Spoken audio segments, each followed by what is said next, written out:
Mudah-mudahan akhir kehidupan kita menjadi hamba Allah yang husnul khatimah. Amin ya rabbal alamin. Salawat dan salam, doa dan salawat kita kepada Nabi Muhammad sallallahu alaihi wasallam. Allahumma shalli ala Muhammad wa ala ali Muhammad. Bapak dan Ibu jamaah subuh Masjid Al-Huda Burulawe yang dirahmati Allah. Kajian kita subuh mubarak kali ini tampilkan dari ayat Al-Quran surat Al-Kahfi ayat yang ke-46.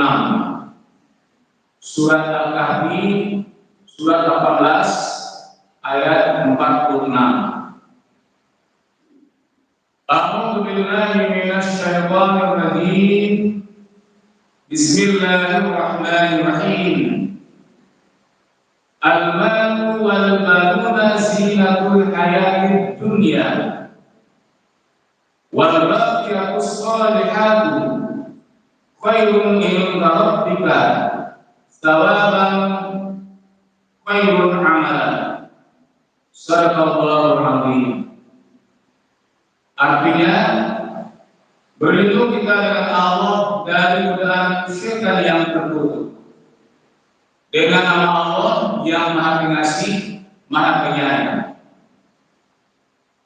Harta dan anak-anakmu itu adalah perhiasan hidup di dunia. Dan yang kekal adalah kebaikan dan amal soleh. Itulah yang lebih baik di sisi Tuhanmu dan berpahala. Dan itulah yang lebih baik untuk menjadi harapan. Maha dengar Allah dengan segala firman-Nya. Surat Al-Kahfi ayat yang ke-46. Dari ayat ini judul kajian subuh mubarak kita adalah kebaikan yang terus mengalir. Kebaikan yang terus mengalir. Dalam ayat tadi Bapak dan Ibu, Allah katakan bahwasanya harta dan anak-anak kita itu adalah perhiasan hidup di dunia. Jadi harta dan anak perhiasan hidup di dunia. Lalu bagaimana perhiasan itu? Perhiasan itu sifatnya apa Ibu? Ada dua. Pertama, perhiasan itu kadang-kadang di laga-lagaan. Ada perhiasan itu. Kemudian Ibu punya cincin aneh, kalung aneh. Dulu pakai itu, terutama ketika bayi barale. Kalau di rumah jarang pakai itu. Tapi kalau pakai barale, pakai acara, ya pakai baju rancak, ya, kiri kanan, Allah mengingat Ibu, atau pakai kalung dan Allah. Jadi kategori pakai tadi itu pura-pura yang itu. Kadang-kadang orang mungkin kanan loh, pura-pura yakin. Kenapa? Karena perhiasan itu kadang-kadang di laga-lagaan. Begitu juga Ibu, Bapak. Kalau anak maju laga-lagaan, kebakaran buah loh, lalu berkumpul-kumpulan. Siapa yang tahu itu adalah anak, ya. Anakmu lalu terus, ya kan? Ambalah tidak kenapa lagi dulu sisikan. Kenapa? Karena dia perhiasan kadang-kadang di laga-lagaan atau di bangga-banggaan. Yang kedua sifat perhiasan itu, ya dia akan enak. Perhiasan itu Pak dia akan habis. Hari ini kita punya kendaraan yang mewah, ya punya motor rancak, punya motor koleksi dulu, sebanyak 3 rumah. Balimun membantu di mall motor. Suatu saat kendaraan itu dia akan habis, akan jadi barang rusakan. Hari ini Bapak Ibu kita punya HP Android yang acak, mahal ini. Suatu saat dia akan masuk tong sampah. Hari ini ada orang bangun rumah, lah 2 tahun Pak Ibu membangun seluruhnya habis selesai, 3 tahun sampai tahun. Ya kan, lah miliaran harga rumah tadi. Tapi suatu saat rumah tadi akan jadi barang rusakan. Awak sampai tahun bangunnya, ibu kamu kadang, ya, dan sampai rumah ini jauh roboh. Ini membuktikan bahwasanya harta itu akan habis. Termasuk diri kita ini, Pak Ibu, ya kan? Termasuk diri awak. Diri awak kata Allah ibarat tanaman yang disiram hujan. Ketika disiram hujan, tumbuh rancang, ya kan? Hijau, tumbuh hijau rancang. Sudah hijau, desa mulai baik, daun hijau. Banyak yang mulai baik. Dia akan kuning. Sudah kuning, layu. Sudah layu, jatuh ke tanah, mati. Jadi dia keluar dari itu, Pak. Ya kan? Layu karunia dari anak-anak remaja dewasa, tapi sampai puncaknya, ya umur 20 sampai 25, hati boleh bapak mengangkat, ya bapak yang gini, ya kan, yang umur 70 tak mengangkat dulu, hari biru, ya kan, ketika umur 20 datang orang cahaya dulu, nah, ya kan di masa itu kacau, ya kan. Nampak orang kagak kecuspion apa kecuspion? Kenapa saya meningkat tadi? Lalu tidak selamanya daunnya itu hijau, dia akan kuning, sudah kuning lagi. Nah, sampai ya kan sudah termasuk dalam dunia, dan dunia itu lagi sudah lagi sampai ada lagi wafat meninggal dimasukkan ke dalam tanah. Jemaah yang dirahmati Allah. Jadi harta dan anak-anak kamu itu adalah perhiasan hidup dunia. Dia akan habis segalanya. Lalu kata Allah, wal baqiyatus shalihat khairun min rabbika. Ada kebaikan-kebaikan yang kekal. Artinya sekalipun awak tidak ada awak telah meninggal wafat, ternyata kebaikan-kebaikan itu mengalir awak. Wal baqiyatus shalihat, bukan benda tapi kebaikan pahalanya mengalir kepada kita sekalipun kita tidak ada lagi. Dalam hadis yang diriwayatkan oleh Abu Dawud dan isinya, yang pertama adalah man 'allama 'ilman, orang yang mengajarkan ilmu. Orang yang mengajarkan ilmu. Siapa itu yang mengajarkan ilmu? Bisa jadi gurunya, ya, bisa jadi dosennya, nah, bisa jadi instrukturnya, bisa jadi pemateri. Orang yang mengajarkan ilmu, ilmu yang mana? Al-ilmu yang tafa'ubi, ilmu yang bermanfaat. Apalagi ilmu agama, dan apalagi orang yang mengajarkan Al-Quran. Jadi seorang guru tadi, ya sekalipun dia sudah wafat, maka kebaikan kita akan mengalir kepada dia. Bukan guru saja, termasuk ibu-ibu bapak, ya ibu-ibu pandai membuat makanan, ya lontongnya lama, kuenya lama, ya kan, lontengnya lama, lalu diberikan ilmu tadi kepada orang lain. Kalau itu ibu tua, ya lama masakannya, ada sekitar itu, ada akhir salah, dan berkepala dan cabai kalau wajah kesian buat pandai memberikan gambar sepamai gitu, kan?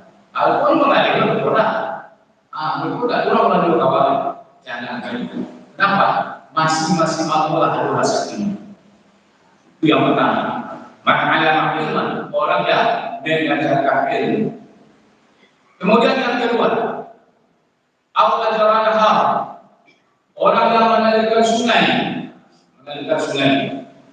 di Bapak itu, ya ketika dia hidup, ya dia mengalirkan sungai atau bandar untuk mengairi air ke sawah ke ladang, maka pahalanya akan mengalir kepada dia.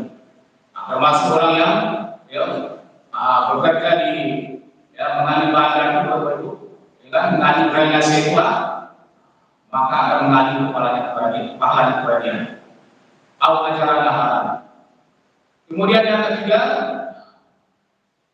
al-hafarikan, orang yang menggali sumur,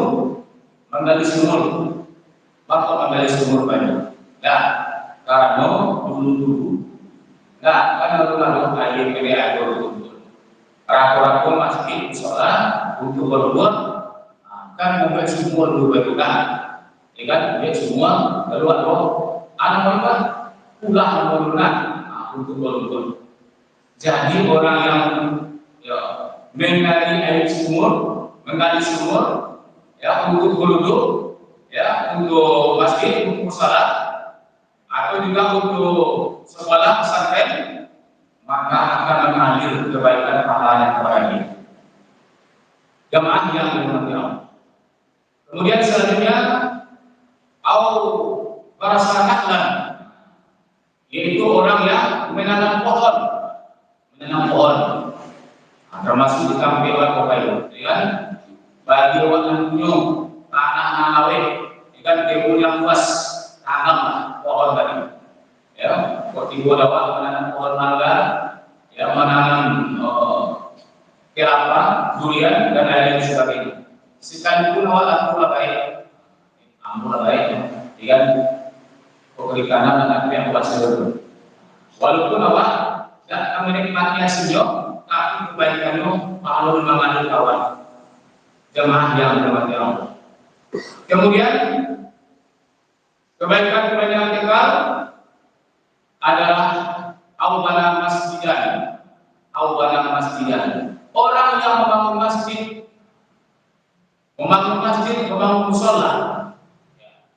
Membangun masjid ini Pak Ibu ada dua macam. Membangun secara fisik dan membangun secara non fisik.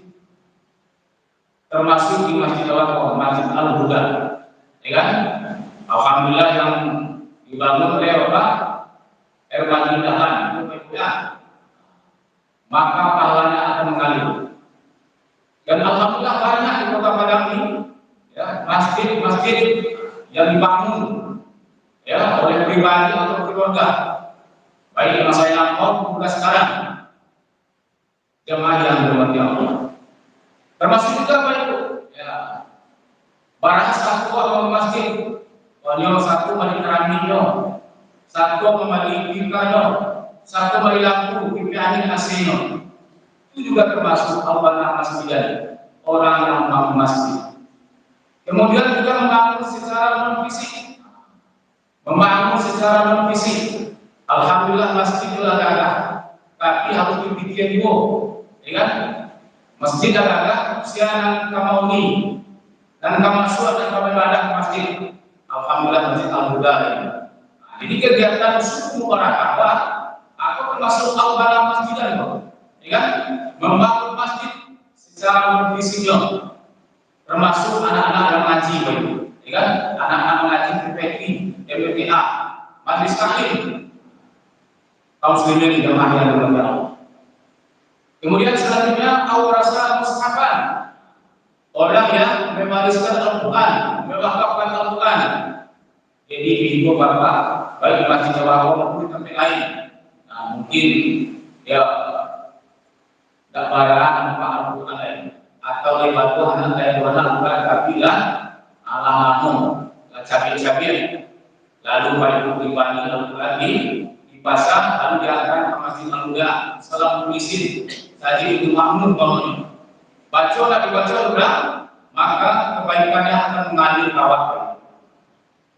Kemudian yang terakhir, al-barakah dan astagfirullah, yaitu seorang anak yang selalu meminta ampun kepada kedua orang tuanya.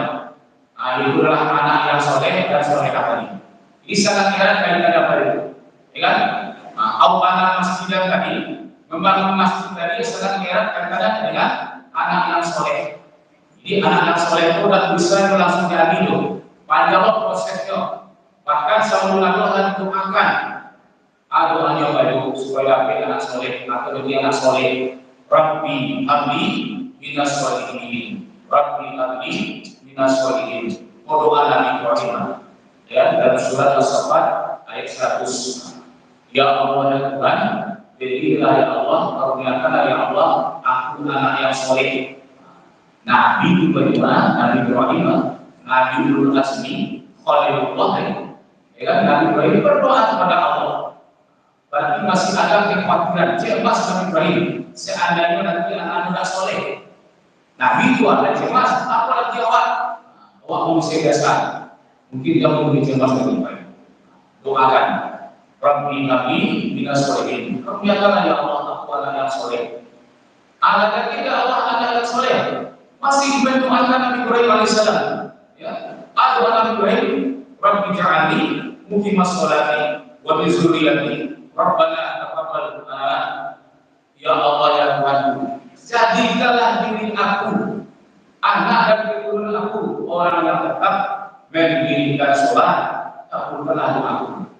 Dan didoakan baru, didoakan didoakan anak anak generasi dan keturunan supaya nanti orang yang tetap mendirikan dan mengerjakan sholat. Kaum muslimin yang dirahmati Allah. Jadi ada 7 wal-baqiyatus sholihah, ya, kebaikan-kebaikan yang kekal lagi soleh, ya, yang menjadikan pahala kebaikan sekalipun tadi ya tidak ada lagi. Dari yang 7 tadi, insya Allah, alhamdulillah, dan mulai aku berdoa. Tidak kasaronya paling kurang syirik atau tapi ada atau berdoa. Kaum muslimin yang mana yang berdoa Allah, mudah-mudahan kebaikan-kebaikan yang kita ini untuk menjadi harapan dan pahala, mudah-mudahan bermanfaat bagi kita semua. Lebih kurang, Assalamualaikum warahmatullahi wabarakatuh. Waalaikumsalam warahmatullahi wabarakatuh.